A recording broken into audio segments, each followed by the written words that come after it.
ഈ സ്ത്രീധനം വലിയ വിഷയമാണ്. അല്ലെങ്കിൽ സ്ത്രീധനം ആ ഒരു സമയമുണ്ടല്ലോ, അതായത് ഈ പെൺകുട്ടിയെ അവരങ്ങോട്ടേക്ക് കൊണ്ടുപോകുന്നു എന്നത് തീരുമാനിക്കുന്ന, ആ കരാർ ഉറപ്പിക്കുന്ന സമയം, ആ സമയത്ത് ശരിക്കുമുള്ള അവരുടെ മുഖം പലപ്പോഴും വ്യക്തമാകാറുണ്ട്. ഇപ്പൊ ശ്രീ വാസുദേവൻ സാർ പറഞ്ഞതുപോലെ ഇരട്ട മുഖമായിരുന്നു മരുമകന്. പക്ഷെ അപ്പോഴും ഈ അമ്മ മകളെ കല്യാണം ഉറപ്പിച്ചു കഴിഞ്ഞ് ഫോൺ ചെയ്യുമ്പോൾ പറയും, ഞങ്ങളുടെ വീട്ടിൽ ഒരുപാട് സ്ത്രീധനമൊക്കെ വാങ്ങിയാണ് പിള്ളേർ കല്യാണം കഴിച്ചിട്ടുള്ളത്, അത് എങ്ങനെയെങ്കിലും ഇവരെ ബോധ്യപ്പെടുത്തുക കുറെ സ്ത്രീധനം വേണമെന്ന്. അപ്പൊ അവിടെ ആ പൊയ്മുഖം അഴിഞ്ഞു വീഴുന്നുണ്ട്. പക്ഷെ അപ്പൊ പോലും നമ്മൾ വിചാരിക്കും ഇതൊക്കെ എല്ലായിടത്തും നടക്കുന്നതല്ലേ എന്നുള്ള ഒരു ലാഘവം അത് നമ്മളെ അങ്ങോട്ടേക്ക് കൊണ്ടു ചെന്ന് എത്തിക്കുന്നു എന്നുള്ളതല്ലേ? നമ്മുടെ നാട്ടിൽ നിലനിൽക്കുന്ന വിവാഹ രീതിക്ക് തന്നെ ഒരുപാട് പ്രശ്നങ്ങളുണ്ട്. ശരിക്കും ഒരു ഗാംബ്ലിംഗ് പോലെയാണല്ലോ നമ്മുടെ നാട്ടിൽ നടക്കുന്ന വിവാഹങ്ങള്. ഒത്താൽ ഒത്തു, ഇല്ലെങ്കിൽ പോയി. ഒരു ദിവസം വന്ന് ചായ കുടിക്കുന്നു, പരിചയപ്പെടുന്നു, മാട്രിമോണി സൈറ്റിലോ ഏതെങ്കിലും വന്ന പ്രപ്പോസൽ ആയിരിക്കും, അല്ലെങ്കിൽ ഏതെങ്കിലും ബ്രോക്കർ വഴി വന്നതായിരിക്കും, ഏതെങ്കിലും പത്രത്തിൽ കണ്ട പരസ്യമായിരിക്കും. കുറച്ച് ദിവസത്തെ പരിചയം മാത്രമാണ് ഈ രണ്ട് കുടുംബങ്ങൾ തമ്മിൽ പോലും ഉണ്ടാകുന്നുള്ളൂ. ഈ പെൺകുട്ടിയും പയ്യനും തമ്മിൽ ഫോർമൽ ആയിട്ടുള്ള കുറച്ച് സംസാരങ്ങൾ ഉണ്ടാകുന്നു. അതിനുശേഷം ഉടനെ വിവാഹമാണ്. പിന്നീടാണ് ഇവന് ഇരട്ട മുഖവും 10 മുഖവും 20 മുഖവും ഒക്കെ ഉണ്ട് എന്നുള്ള സത്യാവസ്ഥ പിന്നീട് പുറത്തു വരുന്നത്. ഈ മുഖങ്ങളൊക്കെ വിവാഹത്തിന് മുന്നേ കാണാനുള്ള ഒരു അവസരം ഈ പെൺകുട്ടിക്ക് ഉണ്ടാവുന്നില്ല.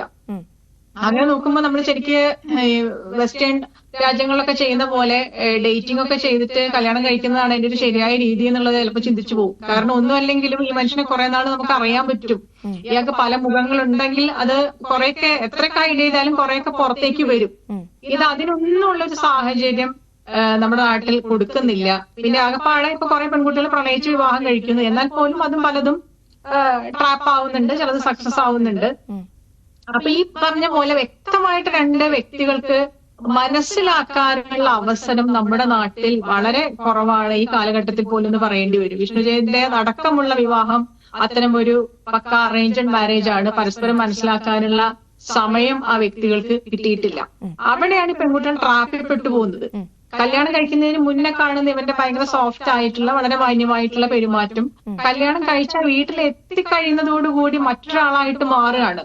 പിന്നെ ഇതിന്ന് രക്ഷപ്പെടാൻ പറ്റില്ല. ഇതിന്ന് രക്ഷപ്പെടാൻ പറ്റാത്തതിന്റെ നേരത്തെ പറഞ്ഞ കാരണങ്ങൾ തന്നെയാണ്. വീട്ടുകാർ വിഷമിക്കില്ലേ, പേരൻസ് എത്ര കഷ്ടപ്പെട്ടിട്ടാണ് പൈസ ഉണ്ടാക്കിയ വിവാഹം കഴിച്ചത്. പിന്നെ ഈ വിവാഹം നടത്തുന്ന ആഘോഷം എന്ന് പറയുന്നത് ലളിതമായ ഒരു ചടങ്ങൊക്കെ, അവരുടെ സാമ്പത്തിക ചെലവൊന്നും ഇല്ലാത്ത ഒരു ചടങ്ങൊക്കെ ആണെങ്കിൽ പെൺകുട്ടികൾ പിന്നെയും വിചാരിക്കും പോയാ പോട്ടെ. പക്ഷെ ഇതങ്ങനെയല്ല. ഇത് വലിയൊരു സാമ്പത്തിക ബാധ്യത സ്വന്തം വീട്ടുകാർക്ക് ഉണ്ടാക്കി വെച്ച വിവാഹമാണ് എന്നറിയാം. പലരും കടം വാങ്ങിയൊക്കെ ആയിരിക്കും വിവാഹം നടത്തുന്നത്.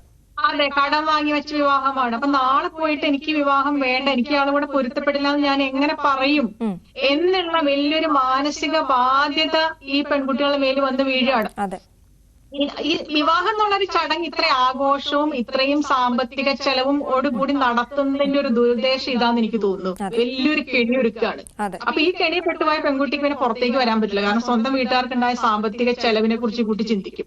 അതേസമയം രജിസ്റ്റർ ഓഫീസിൽ വെച്ച് നടന്നൊരു വിവാഹമാണ്, ഒരു ചായയും കടിയും കൊടുത്ത് നടത്തിയ വിവാഹമാണെങ്കിൽ ഒരുപക്ഷെ ആ പെൺകുട്ടി കൂടായിട്ട് പോടാൻ മൂല്യം എന്ന് പറഞ്ഞിട്ട് ഇറങ്ങിപ്പോയി. അതെ, പോയാൽ അത്രേ ഉള്ളൂ എന്നെങ്കിലും അവർ വിചാരിക്കും. തീർച്ചയായിട്ടും താങ്കൾ പറഞ്ഞത് വളരെ വാലിഡ് ആയിട്ടുള്ള ഒരു പോയിന്റ് ആണ്. ഞാൻ താങ്കളിലേക്ക്